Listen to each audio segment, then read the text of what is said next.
Brand new motorhomes that never sell don't just sit around waiting for a discount. They disappear into a hidden side of the motorhomes industry almost nobody ever sees. And I have a limited income, $800 a month. There is no place I can rent or buy for $800 a month. Behind every dealership is a backlot packed with new units that aged out before they ever hit the showroom. These rigs lose warranty time, fall behind on software updates, and rack up interest the moment they land. But here's the part dealers never admit. Most of these motorhomes will never be sold the way you think. They get shifted, shuffled, or quietly dumped into places buyers never check. And once you understand what actually happens to them, you'll recognize signs most shoppers completely miss. How retail sales collapsed after the boom. Retail demand for new motorhomes did not just cool after the boom years. It fell off a cliff that dealers still have not recovered from. In the peak period, roughly 345,000 units were shipped across North America, a number driven by stimulus cash, travel restrictions, and a surge of first-time buyers trying to escape crowded airports. That wave inflated every forecast, and manufacturers assumed the trend would last. The problem is that it did not. As interest rates climbed and household savings thinned, real retail sales contracted sharply. Dealer lot footage now shows rows of untouched Class A and Class C motorhomes sitting in the same parking spots for months. Retail charts from industry reports confirm the reversal. Shipments stayed high, while purchases slid downward quarter after quarter. That mismatch created the first layer of oversupply, and it explains why so many motorhomes are now sitting unsold behind chain link fences. When the boom ended, manufacturers did not cut production quickly enough, and dealers were left holding inventory that no longer matched consumer budgets. The slowdown was not subtle, and it was not temporary. It became the foundation of today's backlog, and the beginning of the financial strain that pushed the entire market into a new phase. That shift did more than stall sales. It reshaped dealer expectations and exposed how fragile the demand cycle truly was. And just as demand collapsed, another force kept the inventory rising: the production lag that flooded dealer lots. While retail demand was falling, factory output kept climbing, because the production system cannot turn on a dime. Motorhome manufacturers lock themselves into supplier contracts months in advance, and those agreements require steady volume regardless of changing conditions. During the boom, companies committed to component orders that stretched across several quarters, and when the market cooled, the assembly lines did not slow immediately. Manufacturer shipment reports from recent quarters show that production remained elevated, even as retail deliveries declined. That gap created a steady stream of units flooding dealer lots long after consumer interest faded. The production lag is mechanical, contractual, and expensive. Once suppliers are paid and schedules are set, reducing output becomes financially painful. Dealers, therefore, received truckloads of motorhomes they never asked for, each unit arriving with its own financing and insurance obligations already attached. The system rewarded volume, not accuracy, and the result was predictable oversupply. By the time demand corrected, the build pipeline was already too full, pushing excess inventory into regions that could not absorb it. This mismatch is visible in shipment charts, showing elevated output alongside weakening sales. Production momentum kept rolling, and dealers had no practical way to stop the flow. That is how a temporary spike in consumer enthusiasm turned into a prolonged inventory glut that is still visible today. And once those units arrived, another system ensured they could not be turned away. You're seeing the part of this industry most people never hear about. And if you want more breakdowns like this, make sure you like the video, subscribe to the channel, and share your thoughts below. Your input helps shape the next investigation we uncover: the floor plan system that forces dealers to keep accepting units. Most people assume dealerships own the motorhomes sitting on their lots, but the reality is very different. The majority are financed through floor plan lenders, large financial institutions that advance funds to dealers so they can stock new inventory. Under these agreements, the lender pays the manufacturer, and the dealer becomes responsible for interest payments from the moment a unit arrives. Floor plan contracts often include clauses requiring the dealer to accept deliveries allocated by the manufacturer, even when sales are slow. An excerpt from a typical agreement shows how rigid the terms can be, outlining mandatory acceptance, daily interest accrual, and scheduled curtailments that reduce flexibility further. The dealer's name is on the sign, but the lender effectively owns the inventory. This structure explains why unsold motorhomes keep piling up despite shrinking demand. Dealers cannot simply refuse shipments without risking penalties, revoked credit lines, or damaged relationships with manufacturers. Every new arrival starts its own financial clock, and those clocks never stop. The lender expects prompt repayment once a unit ages, and the dealer must either sell, refinance, or absorb the cost. When dozens of units sit at once, the pressure compounds quickly. This system turns inventory into debt from day one, and it leaves dealers with almost no control over the pace of incoming stock. That imbalance creates stress across dealership operations and exposes how dependent the model is on turnover. And the moment a motorhome arrives, a new cost cycle begins that only gets heavier with time. The cost stack dealers can't escape. Every motorhome that lands on a dealer lot brings an immediate stack of expenses that grows larger with each passing day. The carrying costs start with insurance, which covers liability, storm damage, and theft, all of which become more expensive when inventory levels are high. Dealers also pay interest to their floor plan lenders, and those charges accumulate whether a unit moves or not. Curtailments add another layer, forcing dealers to pay down principal at scheduled intervals, often at 30, 60, or 90 days. An anonymized dealer ledger shows how quickly the numbers build. Insurance premiums, interest accruals, taxes on inventory, and security expenses tied to outdoor lots. None of these costs are optional, and they continue to rise as aged inventory sets. The longer a motorhome remains unsold, the thinner the margin becomes, until profitability turns into loss. This financial squeeze explains why dealers become aggressive with pricing once units cross certain thresholds. The ledger does not care about hope or potential buyers. It reflects hard costs that must be paid. When dozens of units age simultaneously, the expense burden multiplies, straining cash flow and reducing flexibility for new orders. This environment creates a cycle where dealers must clear space, even at reduced margins, simply to stay ahead of compounding obligations. These pressures shape the decisions that push inventory into redistribution networks, wholesale auctions, and escape routes used to relieve the load. And those escape routes are where the real story begins. Warranty time. Erosion. Warranty coverage on new motorhomes starts the moment the unit rolls out of the factory, not when a buyer signs the paperwork. That means every week a motorhome sits untouched on a dealer lot. Part of the warranty is quietly disappearing. Most manufacturers track warranty periods from the build date, stamped on internal production logs, and warranty policy sheets show this plainly. A dealer may tell you the unit is brand new, but the warranty clock may already be months deep. This creates a hidden form of depreciation that does not show up on a sticker price. Features covered for 1 year might effectively carry just half that time by the moment a buyer takes delivery. Components like electronics, appliances, slide motors, and control modules often have tighter coverage windows, and their usable warranty life shrinks the longer the motorhome sits in the same parking stall. For dealers, this becomes a financial burden. A shortened warranty makes it harder to justify full price, and when buyers discover reduced coverage, the negotiation shifts immediately.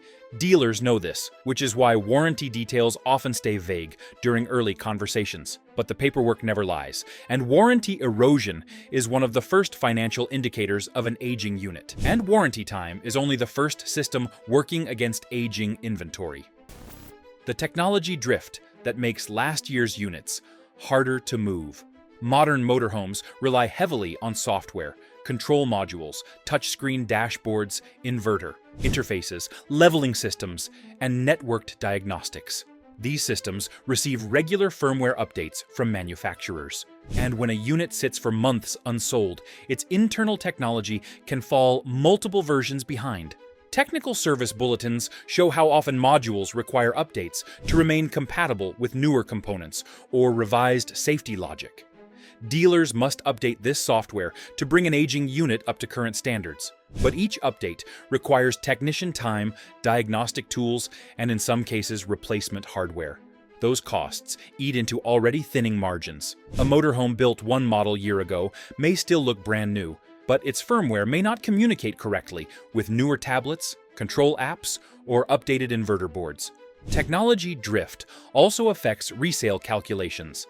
A buyer comparing a fresh model and a lot-aged unit will find differences the manufacturer never intended, especially in systems tied to energy management or automated leveling. Even if a dealer refreshes the software, the update history stays in the system logs, marking the unit as one that sat. This layer of depreciation is invisible from the sidewalk, but obvious to anyone who knows where to look.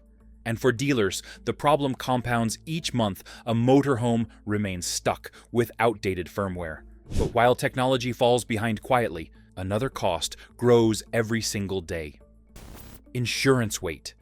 Dealers pay insurance on every motorhome sitting on their lots, covering fire, storm exposure, theft, vandalism, and liability. Insurance schedules show how these costs increase with inventory levels, meaning a bloated lot becomes more expensive to protect. This insurance burden stacks on top of floor plan interest, creating a dual pressure system that punishes slow sales.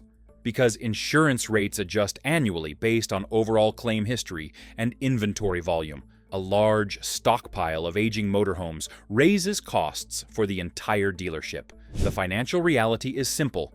Every day a motorhome sits, it drains money. Insurance providers charge more for units stored outside, more for larger Class A models, and more for regions with storm risk. Dealers rarely admit how much insurance influences pricing, because it exposes how desperate they are to move old inventory. But the truth is that insurance becomes part of the sale price. Even though a buyer never sees that line item, it gets baked into the final number. This is why discounts tend to appear suddenly after long periods of silence. The insurance clock does not negotiate, and once the cost outweighs the margin, dealers start cutting prices. And insurance is only one part of what dealers must manage, while those units sit untouched. Mandatory lot maintenance. Dealers cannot skip. Motorhomes cannot simply sit idle for months. Dealers must perform regular maintenance cycles to keep them in selling condition. This includes running generators, checking inverters, charging batteries, exercising slide-outs, inspecting seals, and verifying that control panels and safety systems still power on correctly. PDI and service checklists show how often these tasks must be performed to avoid system failures.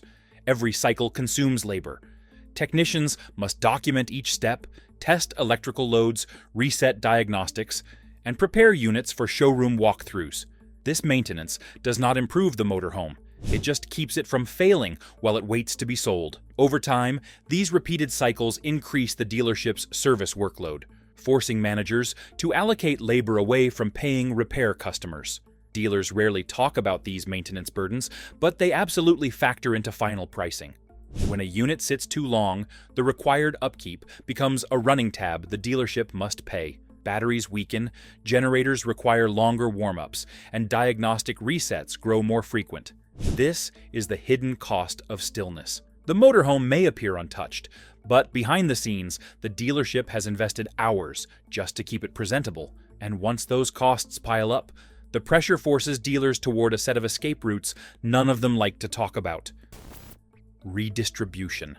When a dealership cannot move aging motorhomes, redistribution becomes the quiet way to reset the clock without ever admitting the problem.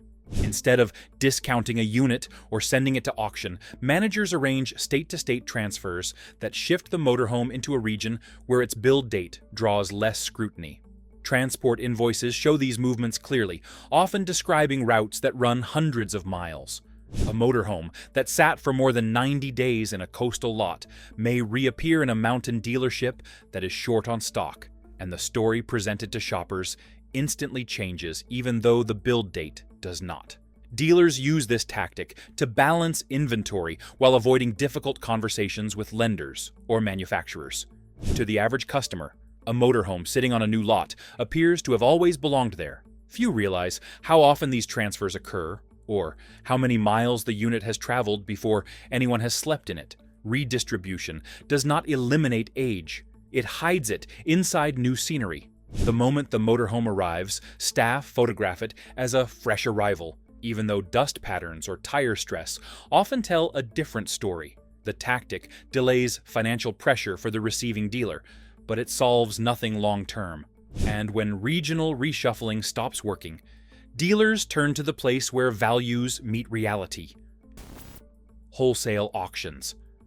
Wholesale auctions are the industry's disposal pipeline, where unsold motorhomes finally confront their true market value. Dealers rarely promote this route publicly because hammer prices can reveal discounts far deeper than anything offered on a retail lot. Auction lanes at companies known for closed commercial sales display rows of motorhomes tagged with condition notes, floor plan payoff expectations, and reserve levels that often collapse once bidding begins. Screens show units originally priced near $160,000 selling for barely half of that amount. These numbers appear in auction reports that circulate among insiders, but never reach consumer eyes because revealing them would destroy negotiation leverage. Transport drivers drop units off before sunrise, and within hours, auctioneers run through dozens of motorhomes at speeds that feel clinical. There is no storytelling, no sales pitch, no emotional framing, only the raw math of liquidation.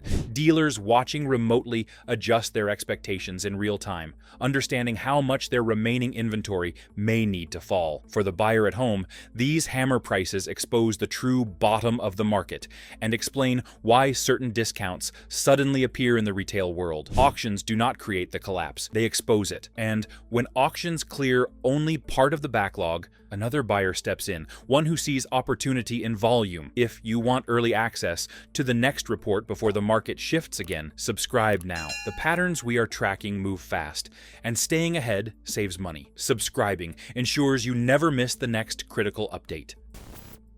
Rental fleet conversion.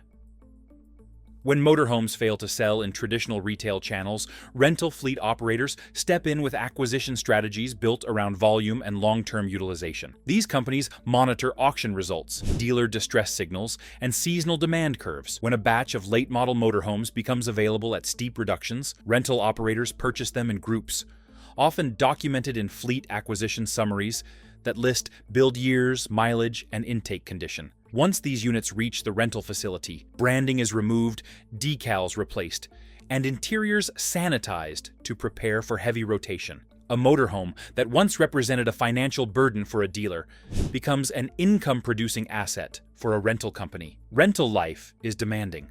Generators run for long stretches, air conditioning units cycle under continuous load, and interiors experience wear that would take private owners years to accumulate. Yet the economics make sense for the fleet. Even with maintenance overhead, the acquisition discount makes the long-term return attractive. After several seasons, these motorhomes re-enter the used market, carrying tens of thousands of miles and a refurbished story. To buyers, they look like affordable options. What they rarely realize is that these units began their life unsold, waiting on lots, losing value long before their first rental. And while rentals rescue many stranded units, a rare path remains, one controlled entirely by factory law: factory legal reclaims.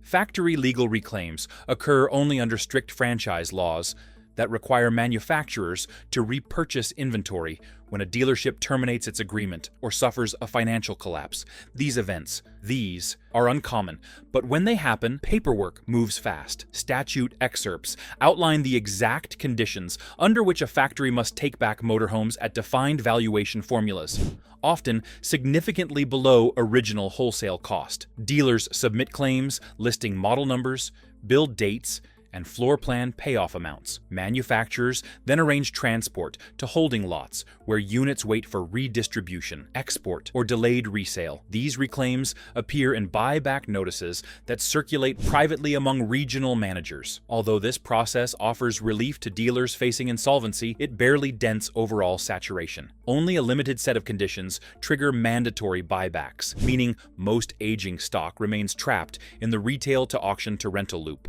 The factory's goal is containment, not rescue. Bringing units back into the market too quickly risks undercutting current pricing. As a result, reclaimed motorhomes often sit in isolated storage yards until demand stabilizes. Very few consumers ever hear about these transactions, yet they reveal how tight the system becomes when sales slow. The backlog remains, and the pressure continues building. And now that you've seen where these unsold motorhomes end up, let me explain how it all affects your wallet and the timing window that determines whether you win or lose. Timing windows. Understanding when motorhome prices quietly fall each year is one of the few advantages buyers can reliably hold. Dealers face pressure at the end of every quarter, especially when shipments from earlier in the year begin crowding their lots. Historical price curves, taken from previous model cycles, show a consistent dip during these moments, where units built months earlier start dragging down the books. Quarter endings combine with slow retail movement, and managers often choose discounts rather than report stagnant inventory. Another timing window appears when new model years arrive. Once updated units roll off transport trucks, anything built the previous year instantly shifts categories, even if it remains unused and untouched. Dealers know customers hesitate when they see last year's sticker paired with this year's price, so reductions become inevitable. Shipping waves also influence timing. When long delays finally catch up and multiple haulers arrive simultaneously, storage space shrinks, and pricing flexibility increases. These patterns repeat every year, though rarely advertised. The reason waiting pays off is simple. Dealers must respond to the calendar, even when customers do not. By observing quarter endings, watching for the first appearance of next model year units, and tracking transport deliveries, buyers can position themselves directly in the narrow band where price pressure is highest and negotiation resistance is lowest. And once timing is in your favor, the paperwork tells the rest of the truth. Document forensics. A motorhome's paperwork reveals more than any sales conversation ever will. Build sheets show the exact production date, and those dates matter because warranties begin counting down long before a dealership lists a motorhome as fresh inventory. When buyers learn to read these sheets, they instantly uncover how long the unit has been aging away from public view. Stocking history is another critical clue. Internal dealer documents record when units arrived, where they were transferred, and how many days they spent in staging before reaching the sales lot. These movements often contradict the polished story presented during a walkthrough. Pre-delivery inspection timing adds another layer. PDI logs show when technicians last cycled the generator, charged the batteries, or checked appliances. A motorhome with a recent PDI after months of inactivity may be undergoing last-minute preparation to disguise its age. Sample documents from real dealer files illustrate exactly how these dates appear. Each timestamp becomes part of a larger pattern, revealing how long the motorhome has quietly accumulated cost. The financial impact is direct. A unit sitting longer than one season carries deeper depreciation, reduced warranty life, and higher embedded insurance cost. By decoding these documents, buyers avoid paying new model prices for inventory that has already entered its silent decline. And once the paper trail is exposed, the pricing structure itself becomes easier to understand. Price stack mechanics.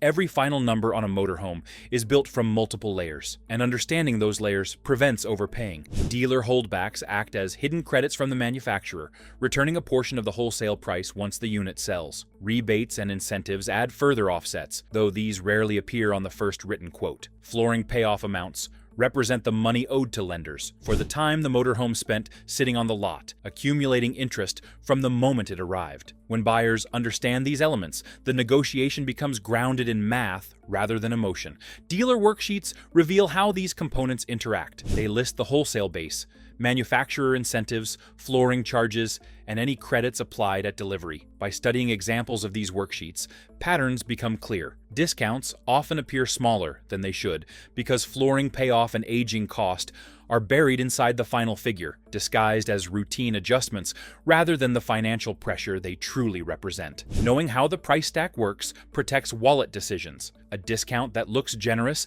may simply be the dealer clearing their interest burden rather than offering genuine savings. Recognizing each line item gives buyers the clarity to separate storytelling from actual cost, allowing them to secure a price that reflects the motorhome's real financial history. And with timing, documents, and pricing understood, all that remains is a simple, protective strategy: the wallet shield.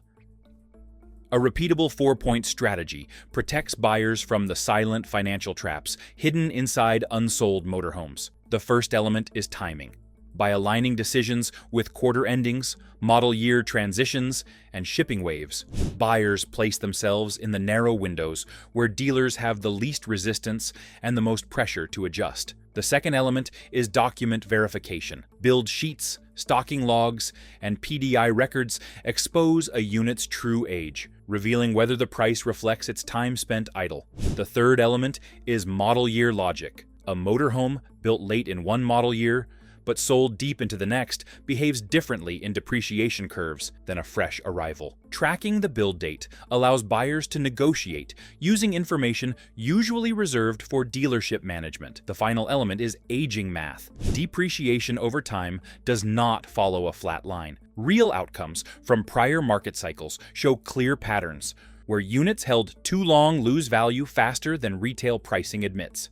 When buyers combine timing, documentation, model year understanding, and aging recognition, they protect their wallet with a method that works regardless of market hype. This framework keeps decisions grounded, prevents rushed purchases, and ensures that every motorhome assessed is evaluated on real value rather than presentation. It turns the buying process into an informed, controlled sequence rather than a gamble. With the complete shield in place, the next video will show how these rules expose the true winners and losers in the coming season. So now you know what really happens to brand new motorhomes that never sell, and why the backlot tells a very different story than the showroom.